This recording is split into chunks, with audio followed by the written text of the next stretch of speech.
नमस्कार मित्रांनो, आज आपण एका छोट्याशा व्हिडिओमध्ये राष्ट्रपतीबाबत जास्तीत जास्त इन्फॉर्मेशन बघण्याचा प्रयत्न करणार आहोत. सुरू करूया मग.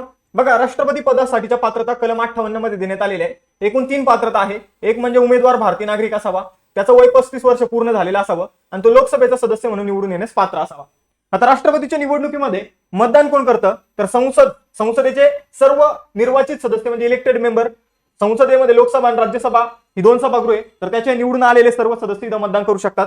राज्याच्या विधानसभेमध्ये निवडून गेलेले सगळे आमदार जे आहे, इलेक्टेड आमदार जे आहे ते इथं भाग घेतात. कोणताही नामनिर्देशित सदस्य इथं मतदान करू शकत नाही. आणि त्याचबरोबर दिल्ली आणि पुदुचेरी या 2 विधानसभांचे निर्वाचित सदस्य सुद्धा राष्ट्रपतीच्या निवडणुकीमध्ये मतदान करतात. राष्ट्रपती या पदाची निर्मिती जी आहे मित्रांनो, ती कलम 52 मध्ये आपल्याला बघायला मिळते. राष्ट्रपतीकडे आपल्या देशाची कार्यकारी सत्ता जी आहे ती कलम 53 नुसार सोपवण्यात आलेली आहे. कलम 54 मध्ये जर बघितलं तर राष्ट्रपतीची निवडणूक प्रक्रिया देण्यात आलेली आहे. कलम 72 हे राष्ट्रपतीविषयक महत्त्वाचं कलम आहे, ज्यामध्ये राष्ट्रपतीचा क्षमादानाचा अधिकार दिलेला आहे. आणि कलम 123 मध्ये राष्ट्रपतीचा अध्यादेश काढण्याचा अधिकार देण्यात आलेला आहे.